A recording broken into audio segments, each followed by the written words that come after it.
Welcome to Talk is Sheep, the official podcast of the Wild Sheep Society of British Columbia. Brought to you by our title sponsor, Mountain Tough Fitness Lab. Come along with us as we take conversations that matter to you into the high alpine. We have partnered with Mountain Tough Fitness Lab to help get you in shape and mentally stronger. Whether you're a veteran hunter or just starting out, the Mountain Tough app will take you to the next level. We personally train using the Mountain Tough programs, and we believe in it so much that we want to give you 6 weeks for free using code SHEEPBC. That's SHEEPBC. Check out Mountain Tough Fitness Lab. You won't be disappointed. This episode is sponsored by our conservation partner, Precision Optics. Thank you, Sitka Gear and Precision Optics, for investing in healthy wildlife and sustainable ecosystems. Good afternoon, John. Welcome to Talk is Sheep. It's awesome to have you on the podcast. Thanks, Kyle. Good to be here, man. Nothing like Sheep Show. Yeah, absolutely. I remember it had to be 5 years ago here at Sheep Show, and I was up on the stage and I heard you talk. Sorry, you were up on the stage and I heard you talk. And I'm like, man, that's a man that knows what he's talking about.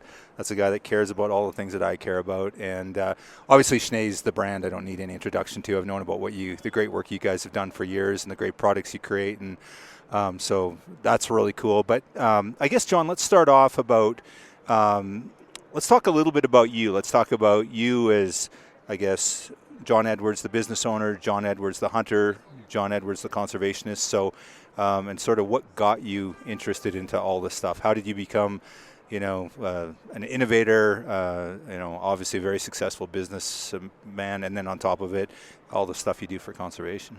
Well, thanks. Yeah, I mean, it's first of all, it's just so great to be associated with the Wild Sheep Foundation, and it's just an honor and privilege for us to participate. And just every single year, it gets better and better, and you guys do such a fantastic job. And it's striking to me the relationships that get formed at this show every year. It really truly becomes like an extended family, and we say it all the time, and just look forward to seeing people every year. It's a joy for us, and I'm very blessed to be working with a group of people at Schnee's who are like extended family, and indeed have some family too. Lots, I think. Yeah.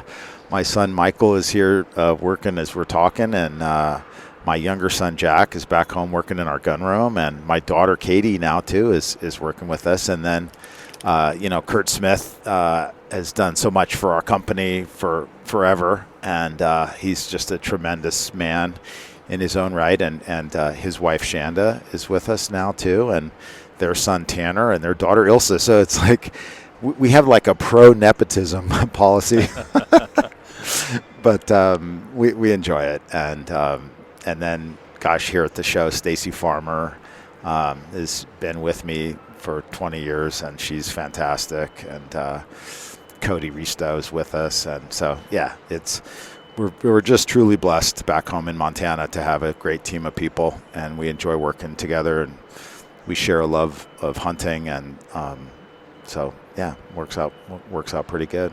It's pretty cool. Let's maybe back it up, and let's start with maybe talk about your hunting story. Did you grow up a hunter and interested? Yeah. And are you Montana native or? No, I was born in Northern California. I was born in a little town on the Klamath River called Wairika, not to be confused with Eureka, which is a coastal town.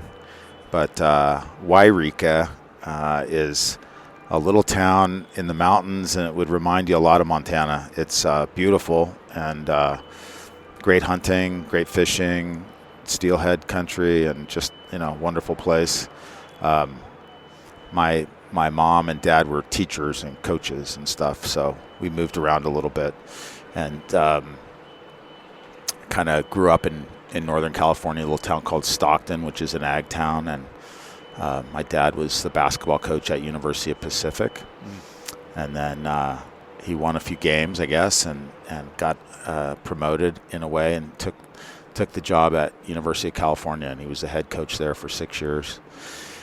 And then we moved to Montana in 1978, so quite a few years ago. And, I did grow up hunting, hunting and fishing mostly in Montana, but some time in Canada too. And being in basketball, and I played sports growing up in school and stuff. Most of my hunting really was bird hunting. It's kind of how we started. When you're 8 years old, you get a single shot 410 and get told to sit down and shut up and stop whining. So that's kind of how I got started. But the duck hunting and bird hunting was sensational, and so really grew up doing that. And then it's interesting you ask, because in 7th grade, the first guy that I met was a kid named Bart Bauer, and he was the big athlete in the community, and we've had a little fight to begin with, and then we became good friends. And we're showing a film tonight at the banquet about a stone sheep hunt I did in British Columbia in August, and kind of dedicated that hunt to my old friend Bart, and he passed away 2 days ago. Oh, man. And after an extended battle with cancer. And so Bart Bauer and his father, Bob Bauer, introduced me really to big game hunting. And we got started. Bob Bauer, his dad was a World War II frogman. Okay. And Bart Bauer, my friend, was a legendary athlete growing up in our area. We played sports all through school, and he's in the Hall of Fame at Eastern Montana, and that's where my father ended up coaching, was in Billings, Montana. And so Bart played for my dad and just spent a life together, really, from 7th grade until he passed away 2 days ago. And so he and his dad educated me about rifle hunting and hunting elk and mule deer and antelope, and just all about the joy of really pursuing big game animals in North America, and became a passion, at that point. And we shared many, many hunting camps together, and it's emotional for me because I miss him, but that's how it started, I guess. Cool. I'd love to talk about it if you're comfortable with it, John. Sure. Well, we already are, but yeah. So was your early days when you started big game hunting, was your first hunts with Bart Bauer? It was, most definitely, and it's how I'm involved with Schnees. We started hunting in Northern California. There's really good blacktail deer is a big thing in California, coastal blacktail, and then mule deer, and sort of Interstate 5 is kind of the dividing line.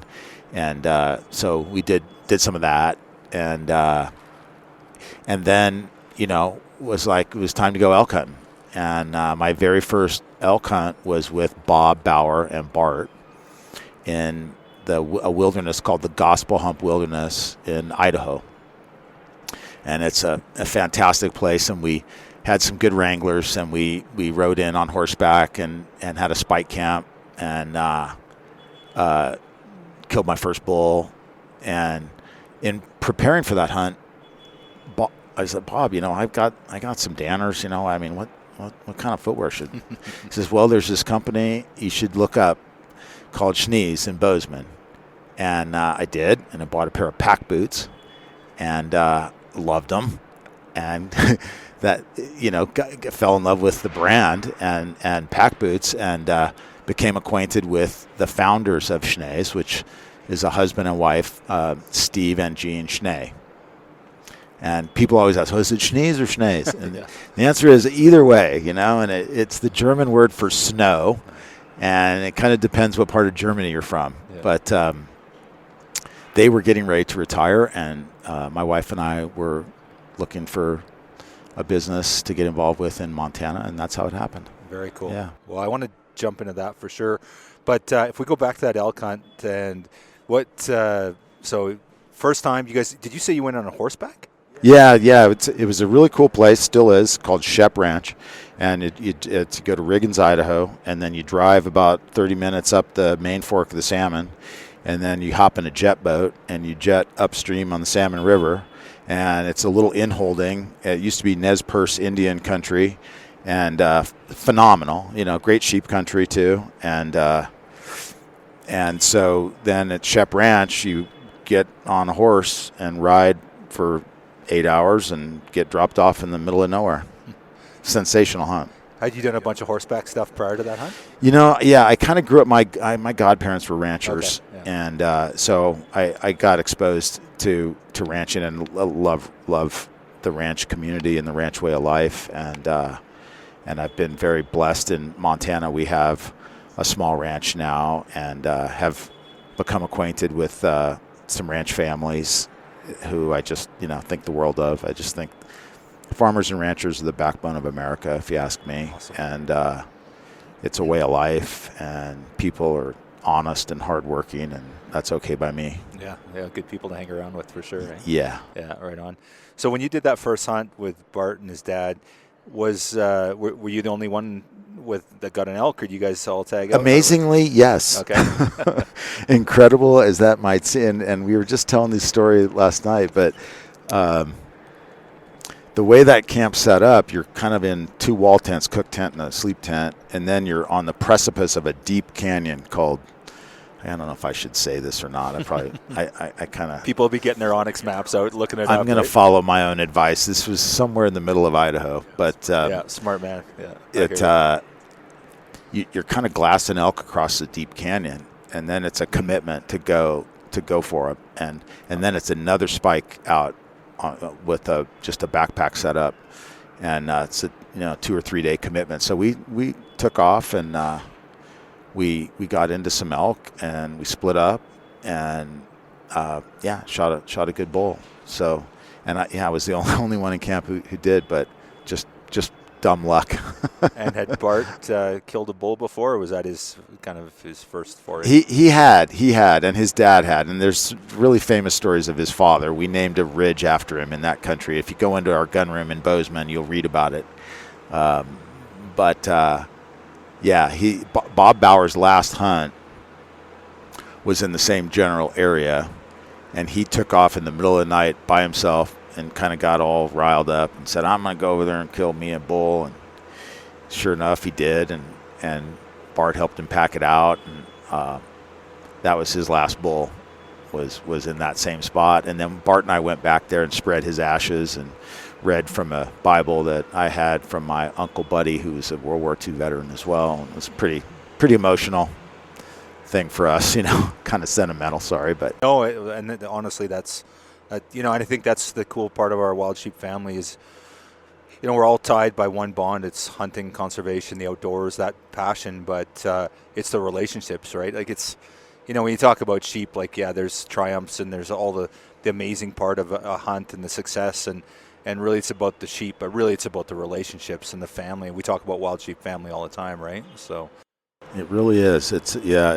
a special and amazing group of people that are involved with wild sheep conservation, no doubt about it. So let's talk a little bit about the stone sheep hunt. So we got the first hunt. Let's talk about the last hunt. So, okay. So tell me the whole story. Did you and Bart have tags, or was it only you with the tag? Or on the sheep hunt? Yeah, this August. Yeah, exactly. Yeah. So Bart was not able to go. Okay, all right. He was, by that point, his cancer had got so bad that he was bedbound, and then his wife died, and so he had 24-hour care and couldn't go. But he's a strong, tough guy, and so he was following along in spirit, and I kind of dedicated the hunt to him, and that's what's going to be a little bit about that in this short video tonight. But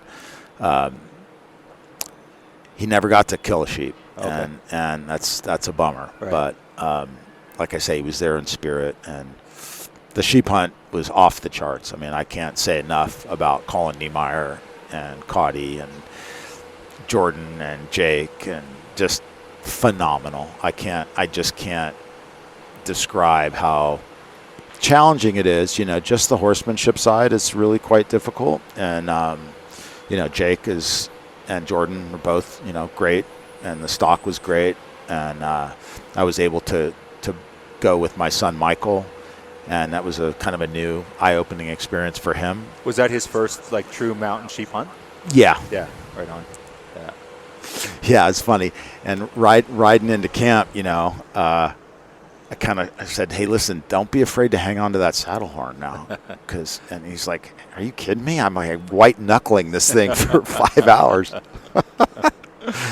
But no, I tell you, I just think the world of Jake Robinson and Jordan Monks and Colin Niemeyer and Rachel Attila, and just, they're just fantastic people. And it was everything you could dream about a stone sheep hunt. Very tough. We had tough weather.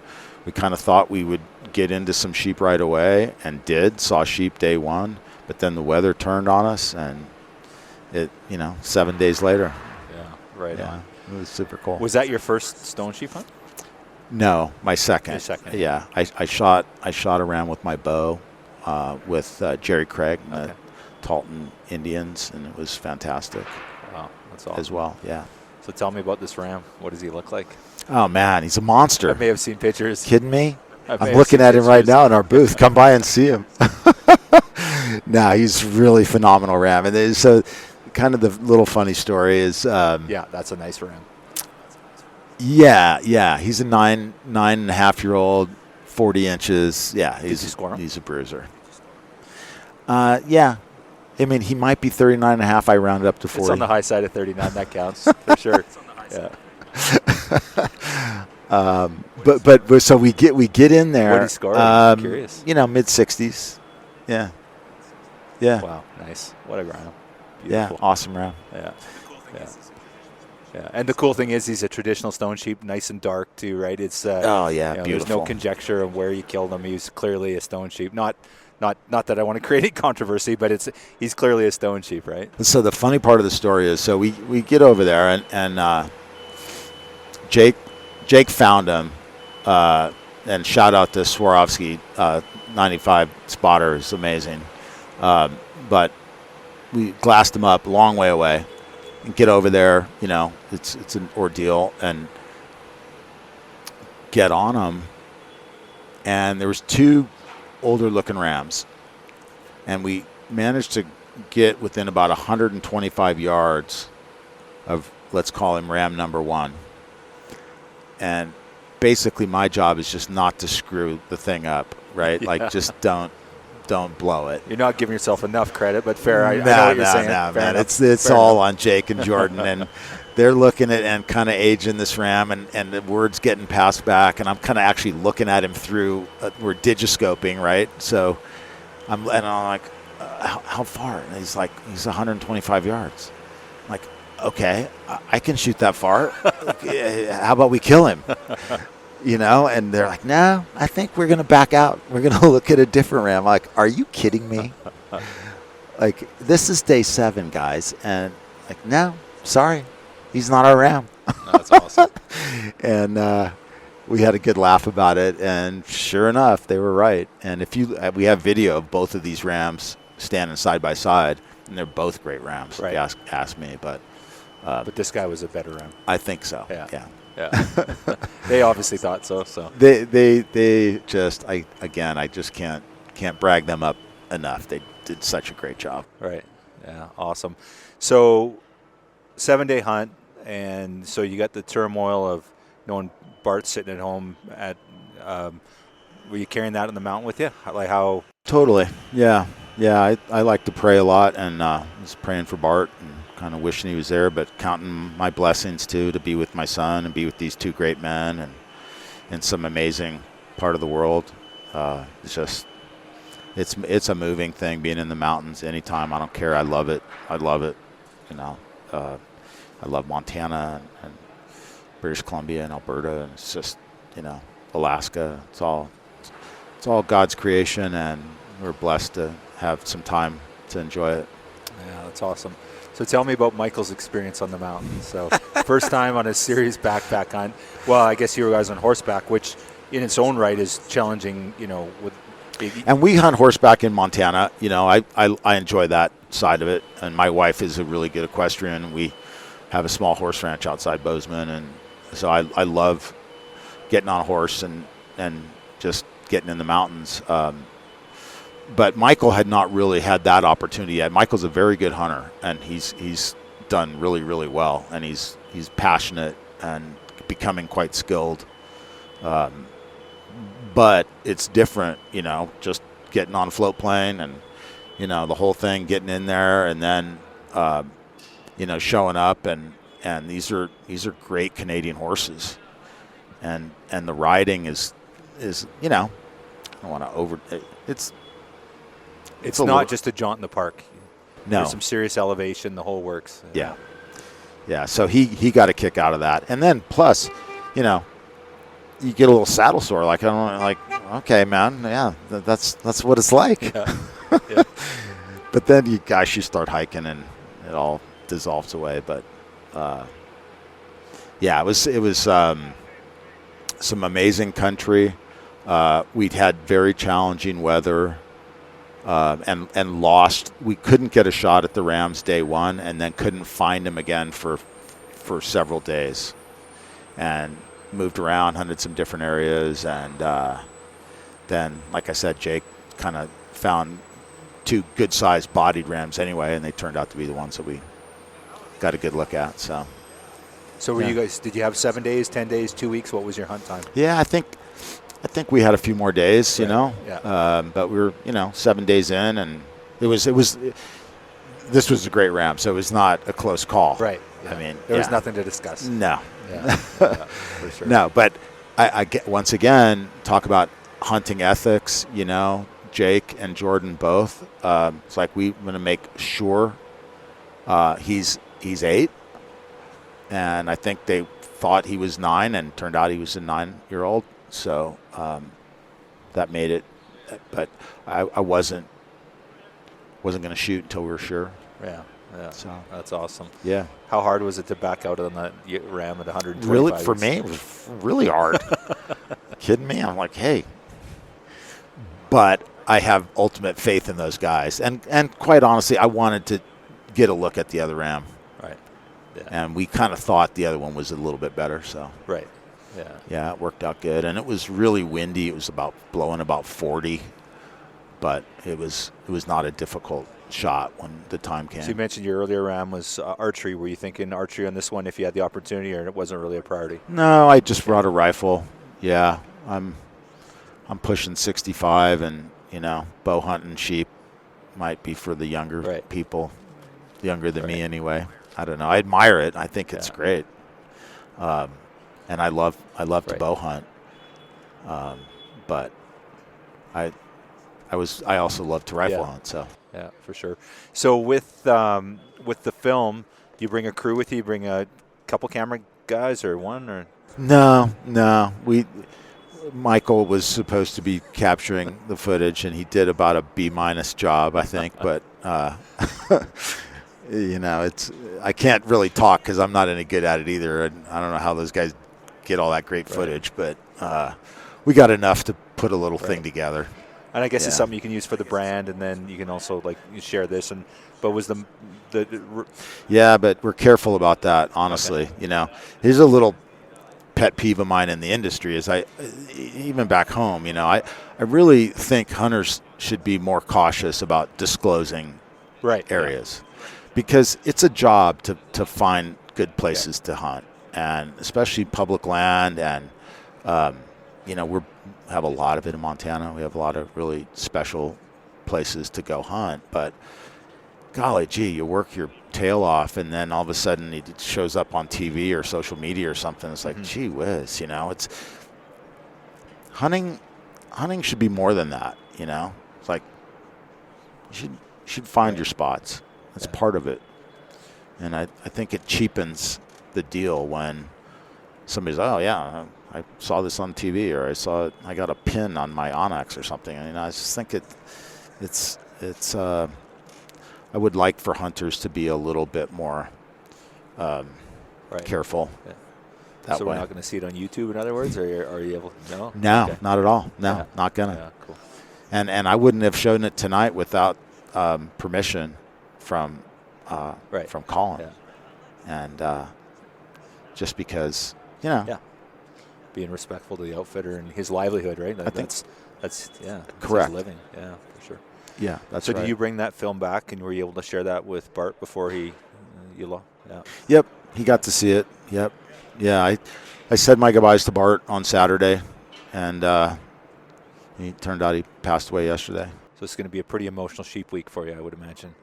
Probably, yeah. It really will. There's a few other things going on too that I'm not supposed to talk about, Right. but yeah, for sure. So speaking of emotive and I guess the emotional journey here at Sheep Week, and you're always connecting with new friends. It's always just there's a lot of excitement and enjoyment, but like you said, emotional times, and one of the most somber times is when you see that last sheep camp and you see friends that you'd been there the year before or 2 years before or 5 years before, and they're no longer with you. There's a picture behind me. We're sitting in the Schnee's booth. Do it every time. Schnee's booth here at Sheep Week, and so you got your ram here, but there's also a picture with Michael and Shane and a really cool grizzly bear. Let's talk a little bit about that, if you don't mind. Yeah. Gosh, I feel like the hunting world was rocked this past late spring. I guess it was June. And a really great man named Shane Reynolds was a guide we had the privilege to hunt with in Alaska, and he was a special guy, and he guided my son Michael, and my son Jack was on that hunt as well, to great moose and great grizzly bear, and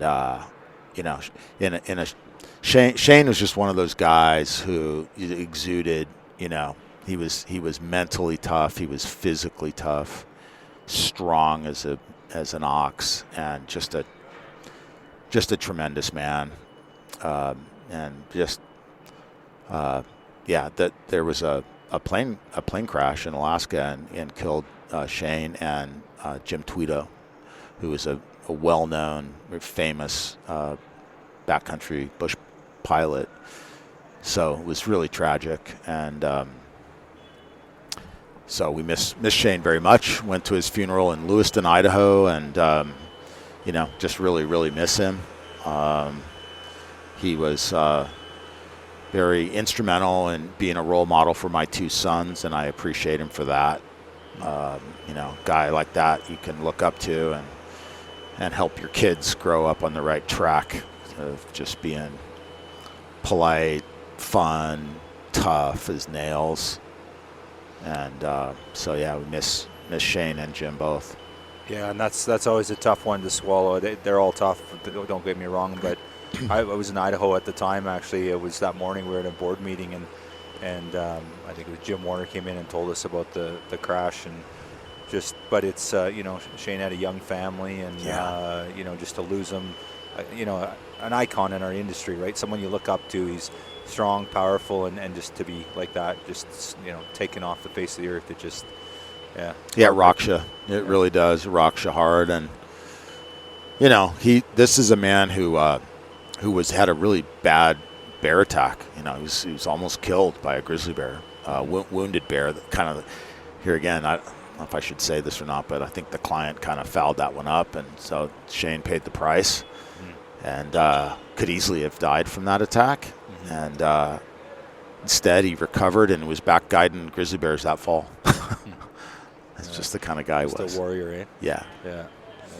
Yeah. And this industry is just full of guys like that. Just good men and women who are the kind of people that you want to have as friends and be role models for your kids. Cool. Let's transition a little bit, talk a little bit. You mentioned being introduced to Schnees at an early age when your story resonated with me because my first elk hunt, I had a pair of Danners, and that's the last, and don't mean to disparage anyone, but that's the last pair of Danners I purchased. So, you were... Well, there's a funny story there, actually. I'll just interrupt real quick. Sure. So Danner is a great brand, right. and there's a family, the Schneider family, right. owned that brand for a long time. Sold recently, but no, they was a brand I admired, and they were very helpful. We sold Danners for years. Is that right? Yeah. And but time marches on, and technology gets better and better, and so now the way we make boots is completely different. Right. And that style of construction is now, there's better ways of doing it. healthier for your feet. You can stuff like that. But anyway, I always liked that brand. Yeah, cool. Well, it didn't fit for me, and as you know, that's the biggest thing with footwear is to find one that works for you, right? Man, it is, and they got to fit, folks. If you're listening to this, do yourself a favor, get good quality footwear, and make sure they fit. Mm-hmm. And we sit with people, it's something we take pride in, and we take the time and effort to make sure things fit properly. Right. And it just, when you're out there on the mountain, and it can be dangerous, and plus it's a part of your life that you're passionate about. You want to have a great experience, so take care of your feet. Well, and it's funny, I hear this all the time. I'll ask guys, what's your most important piece of equipment? And there's like 3 or 4 that come up a lot. In reach, some guys maybe a firearm, even though like more so boots more than anything, right? Boots and rain gear probably. What's your most important piece? You can only take one thing. What are you going to take with you? Because no boots, you're not hunting. It's done. You're done. It's over. I guess I would probably start with weapon, because at some point, that's what you're doing. Yeah. But a close second would be your feet. Right. Taking good care of your feet, and that means quality socks, and making sure that you have someone who knows what they're doing look at your foot. Everyone's foot is different arch types and heels and volume and everything. There's a little bit to it, and so I feel like it's something that good quality mountain hunting boots can be a little bit expensive. It's a bit of an investment, and that's unfortunately, we do the best that we can to make a top quality premium product at a fair price, but it is a bit of an investment, and so therefore all the more reason to take it seriously and put in a little bit of time, sit your butt down, try stuff on, make sure it fits. Well, and that's a pitch for me, like to go into your store in Bozeman and to have that experience. I just going in there is a lot of fun, and I was talking to Michael about it, and he said there's a lot more cool stuff coming, and I won't spoil it. I don't know what I can say or can't say, but you go back into the gun room, you just walk through there. You've got a ton of your taxidermy work in there, and it's just a place where, as a hunter, you feel at home. Which is, Bozeman's a bit of a funny city too, right? Like there's the non-hunting side of things there too, right? So, and it's changing a bit, Right. We're going to fight for it. We're going to fight for frickin' Bozeman because it's a good town. And,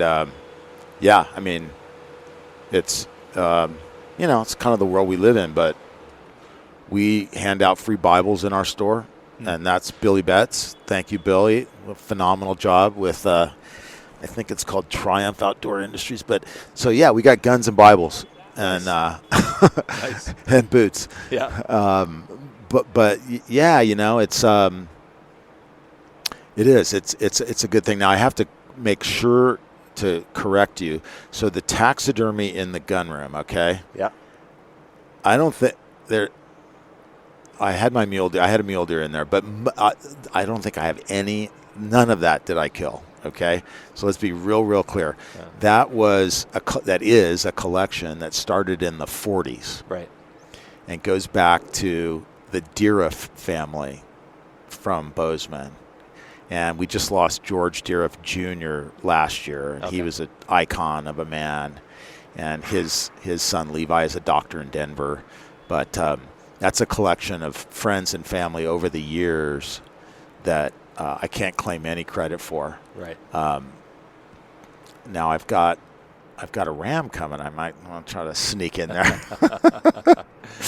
But just there's so much tradition and legacy in Montana. Right. Hunting's a way of life for us, and there's some really amazing people, many of whom are here at this show. Right. That I look up to and admire in the hunting world. Right.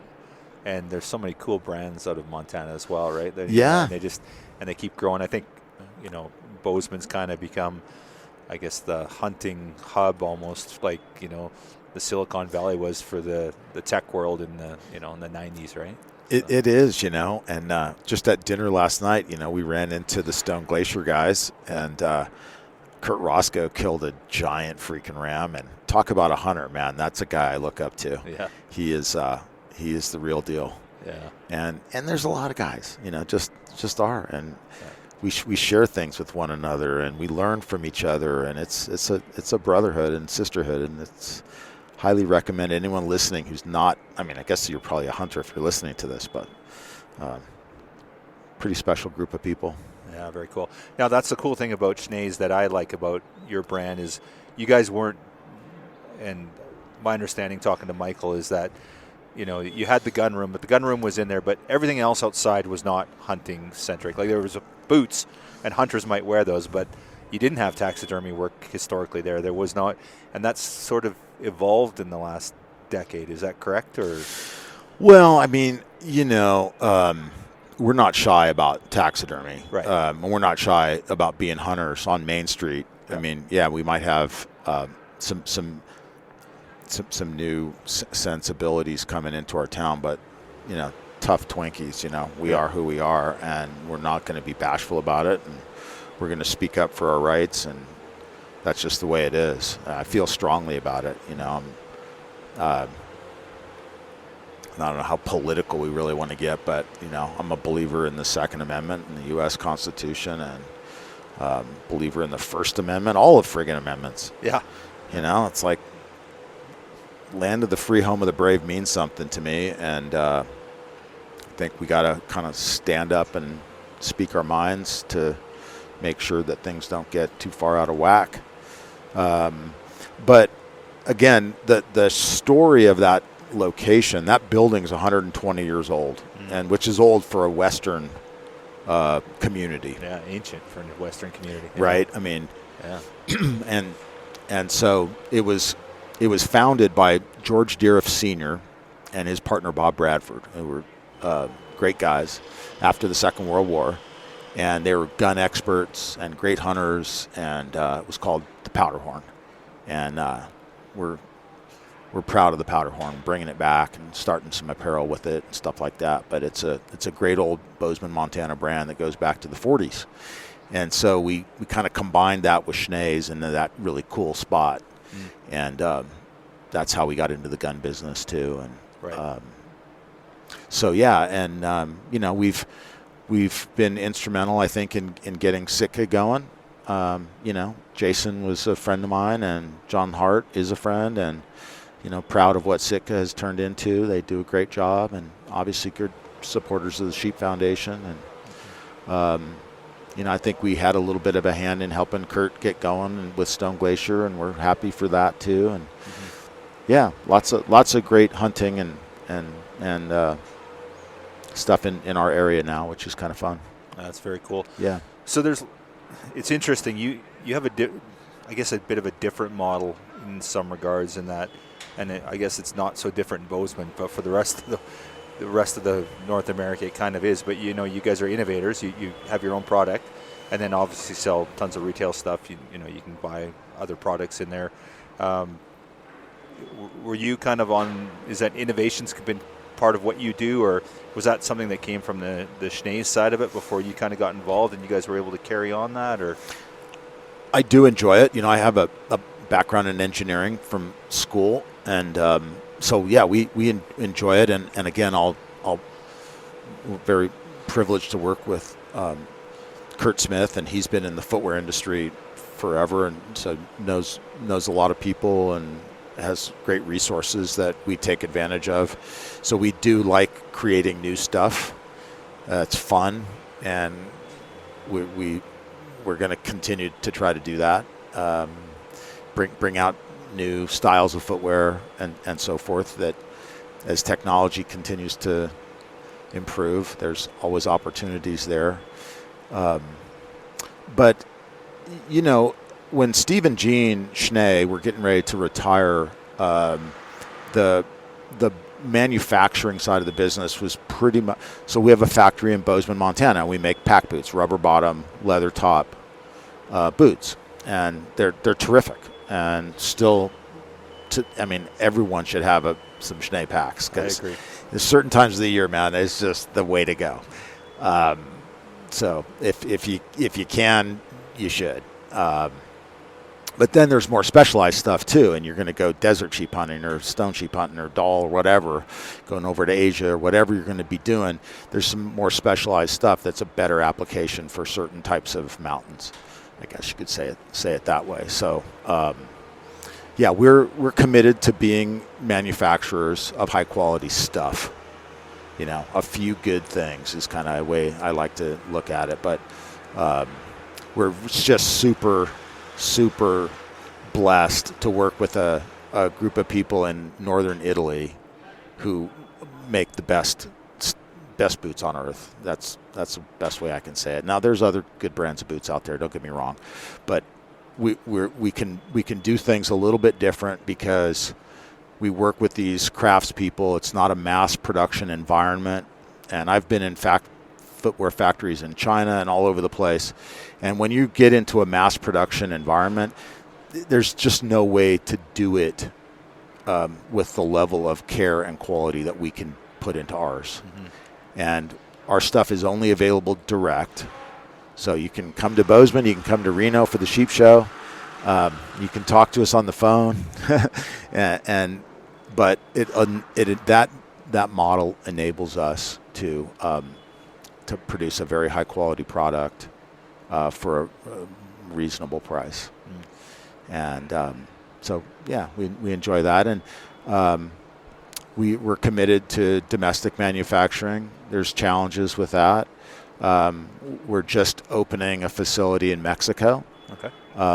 And I'll just brag up the Mexican people. I mean, I tell you what, I've always loved Mexico and love the Mexican people. And to me, they're some of the smartest, hardest working, most honest people on the face of the earth. And they're just a pleasure to work with. So, we've got some stuff that we're excited about coming out of our Mexican facility now. And I think that's all I'll say about that. Cool. For the time I'm excited being. to hear about it for sure. So there's, you talked a little bit about innovation, and you talked about northern Italy and having that connection there.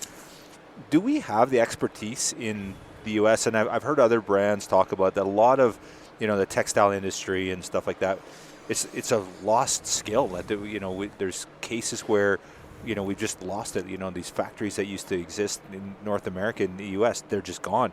Do we have the technology to do it here at home, or is it mostly a lot of it?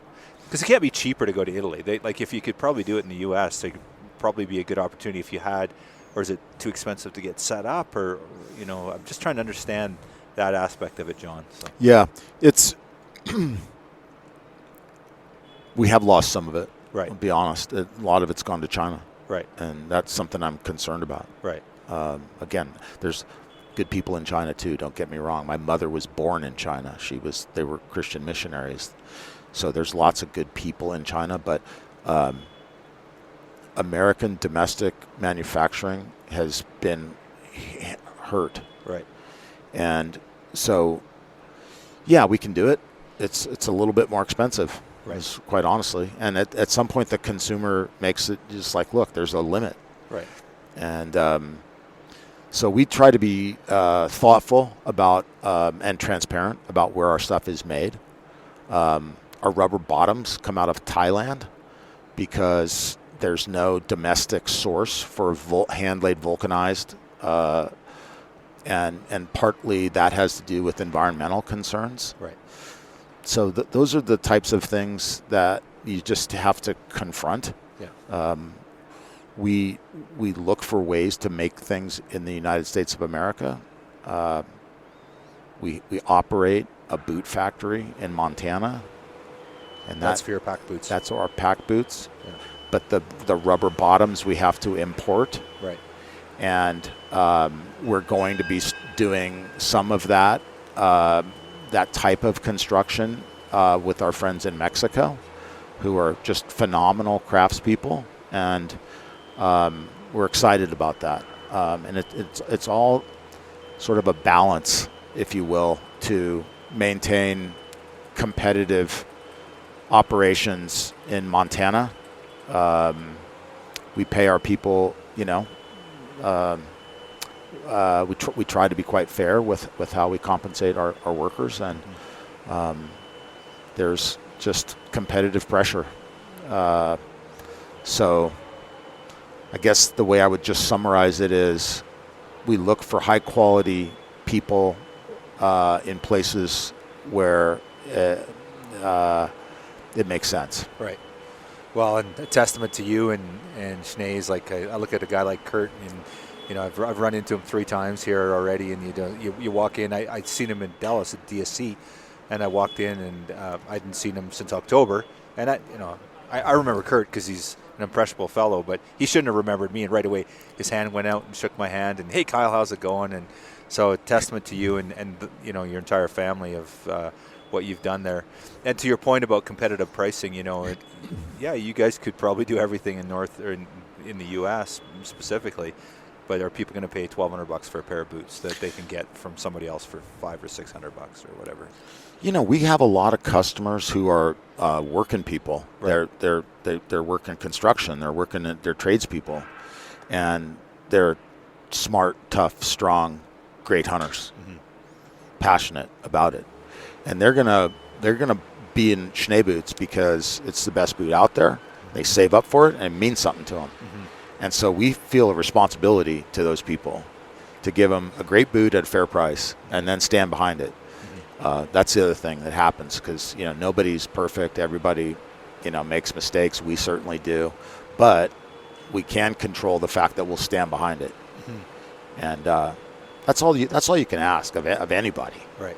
Is do your best, try hard, be honest, and keep it pretty simple. Yeah, that's awesome. Yeah. Well, I love it. I'm a big fan. Love the pack boots. I picked those up in October when I was down visiting the store there, and of course I run your mountain hunting boots and love them, and haven't worn them. I haven't killed a ram in them yet, but that's coming. So fingers crossed. Anyway. Yeah, man. So, yeah. I'm sitting here looking at these faces in our booth. It's hysterical.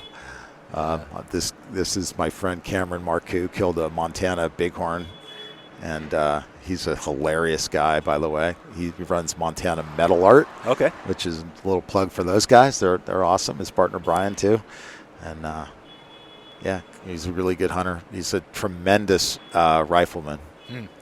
Yeah, so that's been fun. That sport, shooting steel targets with rifles has been really. I think it's the fastest growing part of shooting sports right now. Is that right, eh? Yeah. Wow, interesting. I'd love to get on a soapbox about how it relates to hunting. I don't like shooting long distance just to shoot long distance at a living creature. Right. Fun, steel, man, all day long. Great. Right. Well, it makes you a better hunter anyway, right? If you're good at 1,000, you're going to be good at 300 or 400, right? Well, that's right. You get to know your rifle better. I think it's a great sport. Right. And I'm all for it. Yeah. Yeah. Awesome. So couple things I want to talk about before we sort of call it a day.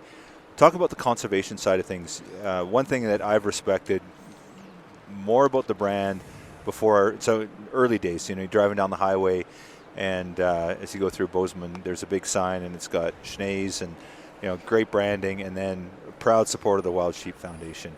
And obviously, it's near and dear to your heart and the organization. Talk about what conservation means to Schnee's and to you specifically, Jon. Yeah, thank you for the opportunity. Again, so impressed with the people associated with the Wild Sheep Foundation who do the real work of habitat and sheep conservation. So a good friend of mine is Kurt Alt, and Kurt is a tremendous guy. And he was introducing me to some people from Mongolia and one of the stands. Probably Tajikistan. I wanted to say it was Kyrgyzstan. Okay. But, the biologists who really are expert in wild sheep biology are brilliant people. Absolutely brilliant people, and it's quite complicated. There's a bunch of hard science around, the health of wild sheep populations, different parts of the world. It's an issue for us in Montana and North America and Canada, and the interaction between domestic sheep and wild sheep. So here you go right there. you have an intersection between the ranching community and the wild sheep community. And it turns out, if you're sensible and thoughtful, that there's ways those two communities can come together for the benefit of wild sheep. And they do. And so it takes work and expertise and science and money to work through those issues, so that, we work toward eliminating, if possible, wild sheep die-offs from, MOV and pneumonia. And that's a thing that I give the Wild Sheep Foundation a lot of credit for, is all the work that's been done in that area and continues to be done. Hunters are the people who love the animals more than anybody else. Nobody loves wild populations of game more than hunters. And it seems like it's an oxymoron, perhaps, to someone who's a non-hunter or new to hunting or hunting agnostic, but that's the reality of it. I love to tell the story. 120 years ago, Montana was most of our wild game was gone. Right. At the time when the buffalo was basically near extinction. So was our antelope, elk, sheep, goats, moose. It was all in trouble. Deer. I think it was something like 1,500 pronghorns left at that time. And so along came Teddy Roosevelt, thank goodness, to the rescue, and began educating hunters. Like, okay, we got some work to do. We have to limit ourselves a little bit. We got to they're trapping mountain goats and transporting them with mules. Yeah. It's never a good idea. Amazing recovery story. So 100 years later now, we're back at like record highs. Yeah. And that's what hunters do. If you ask me, it's lots of people, it's easy to pay lip service, but the hunters get the work done. Right. And so that's just something that it's a pleasure for us to work with the real pros who are out there, boots on the ground, doing the science, figuring out how to make it work so that future generations have sheep to hunt. Yeah, well said. So it's interesting. I forgot about this, and I'd like to brainstorm ahead of these podcasts. And what are we going to talk about, right? But you talked about the domestic and wild sheep interaction, and I think you've been quite active in that side of things because you have a hand in the domestic industry as well in Montana. Do you want to talk a little bit about those relationships? Because Jon, I think that you have a really good understanding from both sides. I think hunters got their narrative, or the wild sheep advocates, and there may be some understanding. Don't get me wrong. I'm not saying that we're, but then there's the ag side, and they're looking at it from a different angle. And I think you've done a pretty good job of marrying those two. Do you want to touch a little bit on that? Yeah, I'd love to. So I'm, again, very blessed to have a partner, man by the name of Jon Helly, who's been ranching in Montana for, I think they're on generation number 6 or some crazy thing. But I just think the world of the Helly family, and again, honest, hardworking people. If you, to me, another name for rancher is steward. Like, you don't ranch very long unless you're really good at taking care of the landscape and animals. And the Hellys have been tremendous. And so we started a brand called Duckworth, which is a brand that's doing great. And again, it's committed to U.S. manufacturing. So we take the wool right off the back of the sheep, and we spin all of our own yarn. We knit all of our own fabrics, and then we weave some fabrics now too. And then dyeing, finishing, patterning, cut, sew, package, delivered, all inside the U.S. Wow, amazing. It is. And most of the credit goes to the Helly family and the the management team, Dan Mao and his team are sensational. We have a great group of directors. So it's a team effort, of course, but so inevitably you run into, okay, well, you're in the domestic sheep business. Well, that poses problems for wild sheep, and it just does. Mm-hmm. And so through the hard work of people like Kurt Alt and the Hellies, you work at it, and you find ways to strike a balance. And, the Hellies are hunters, good hunters, right. Try growing domestic sheep in a place where you get 45 below zero, and you got grizzly bears, and you got wolves, and you got coyotes, and you got birds of prey. And just take a whack at that. Do that for a week, and then report back. Yeah. It is hard. Mm-hmm. And they make it look easy, but it's not. And through a lot of and they're just brilliant, by the way, too. I think you have to have some pretty good candle power in addition to a strong back to do that job. So, they worked with, I think it was the U.S. Fish and Wildlife and Montana Fish, Wildlife and Parks and Wild Sheep Foundation and some other smart, tough people to figure out a way to keep maybe some domestic sheep isolated a little bit, and to the point where we were able to transplant wild sheep into the Greenhorn Mountains of Montana. And they've been successful. And I believe they issued a tag. In fact, I know they did because I know the guy who got the tag, Fred King, and he was able to harvest a ram from that tag.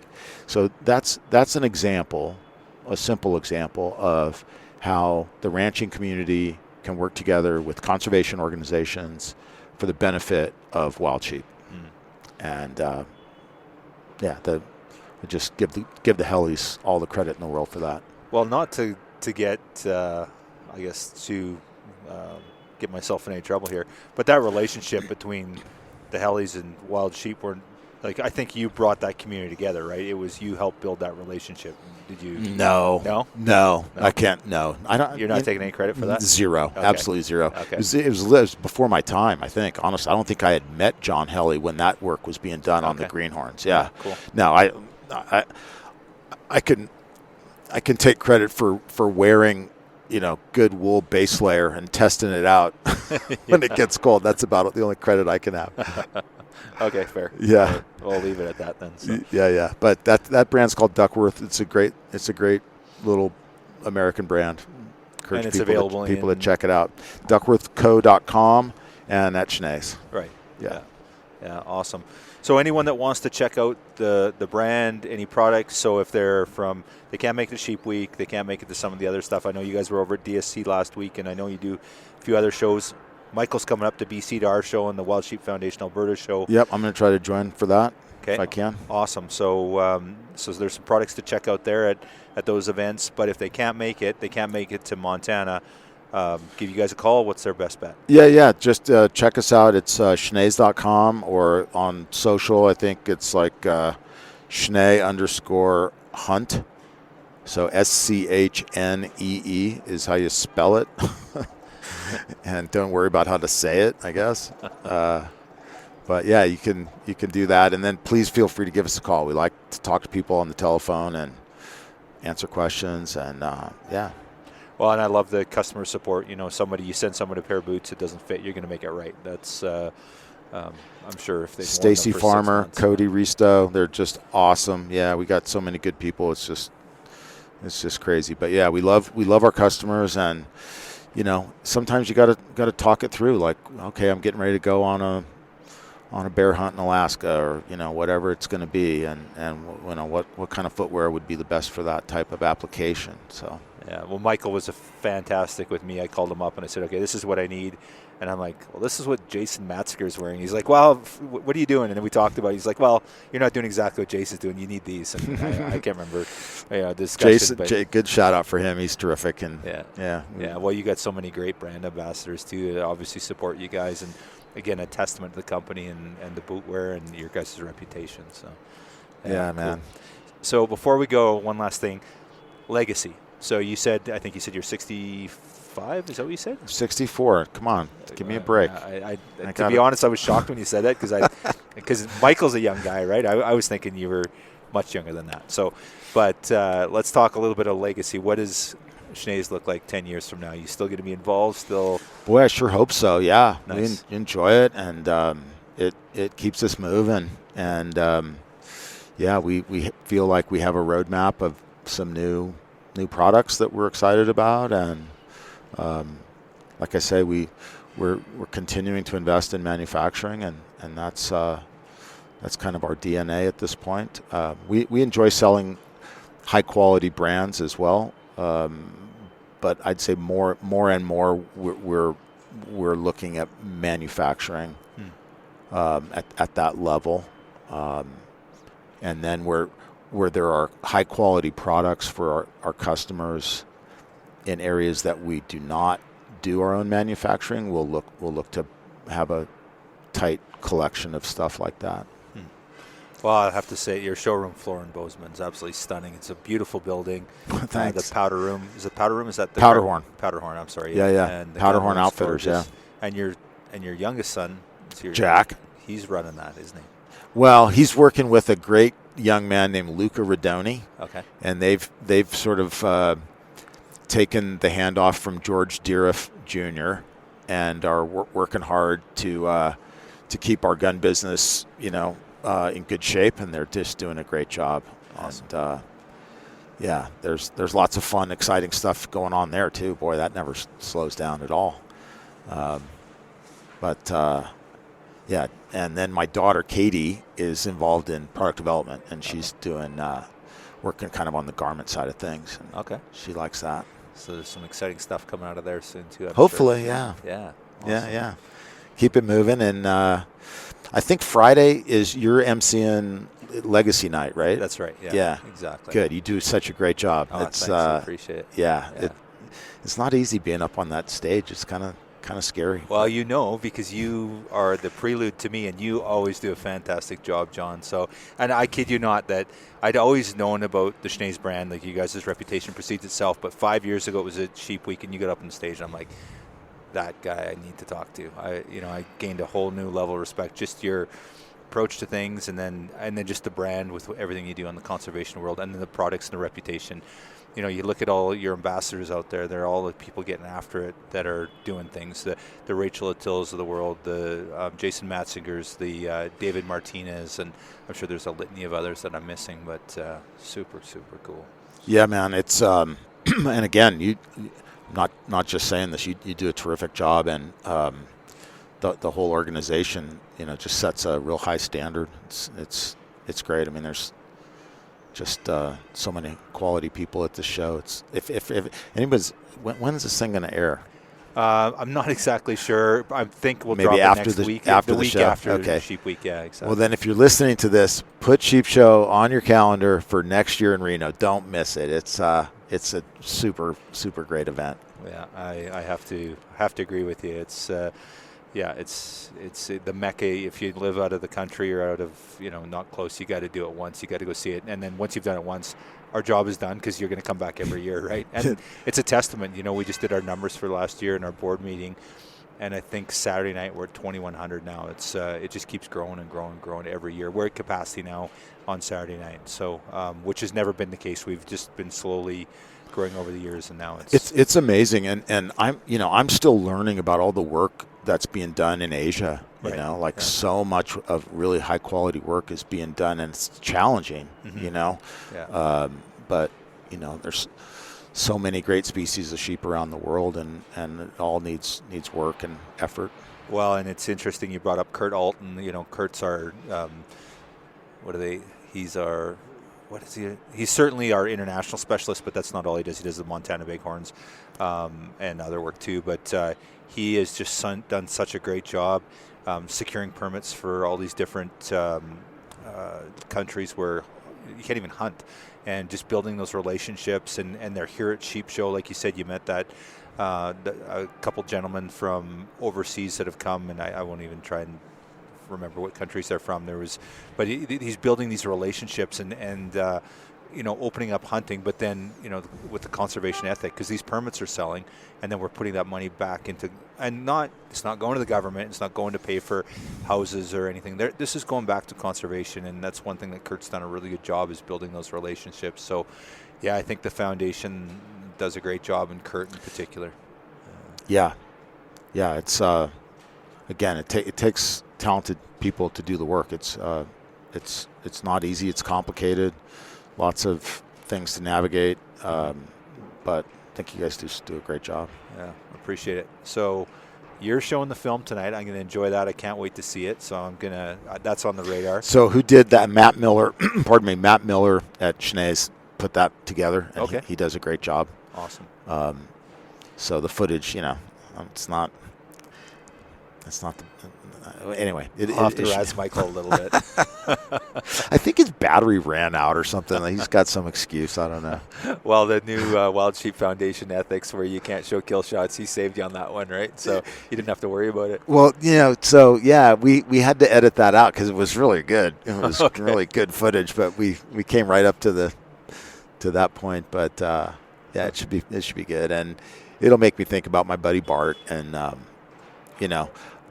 thing that we all have in common in the hunting world is acknowledging the people who got us, to this point. We're all kind of standing on the shoulders of giants, and I certainly am. I have many people to thank for getting involved in hunting, and I think it's now kind of about passing it on and keeping it going.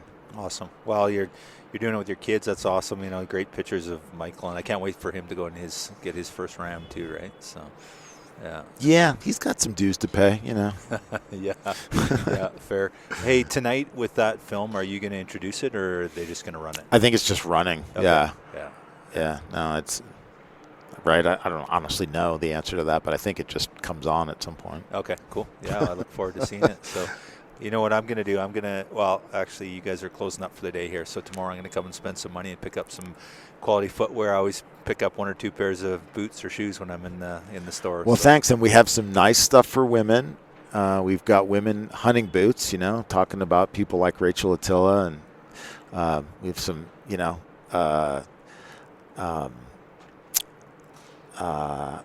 we work with many very outstanding women hunters. Nice. And so check that out. And then we have some casual stuff too.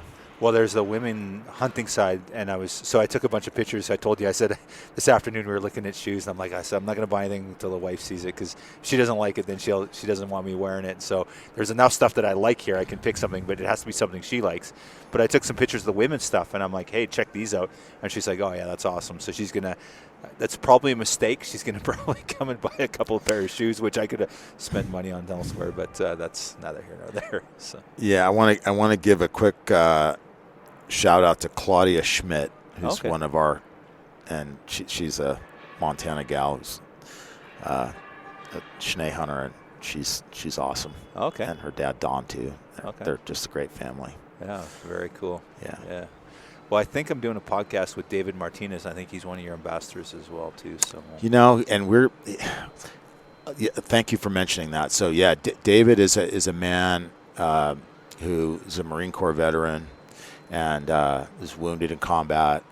And I met him at a charity that we support in Montana called the Cody Deeriff Benefit Foundation for Cystic Fibrosis. Okay. And David has a daughter with CF, and it's a really debilitating disease. So I encourage people to check that out. Helps the families and people who are suffering from that illness. And so yeah, I got to know David, and he's doing. We're going to run a film on Saturday night that he put together. He does amazing videography of bighorn sheep. He's so talented. Yeah. Yeah. And so don't really want to take any credit for that other than it's our pleasure to help support David. And we of course, we love veterans. And he's a neat guy. Awesome. Well, that's great. Well, Jon, I can't thank you enough for everything Schnee's does, everything you do, support of the foundation and other conservation organizations, and for us up in BC, the Wild Sheep Society of BC, and a new conservation partner with us, and the support you're giving us there. We're just super grateful for all of it, and just can't thank you enough for all you do. Thank you, Kyle. Can't thank you enough, man. Keep it up. You're doing an awesome job. Awesome. Yeah. Thanks, buddy. Thank you. Appreciate it.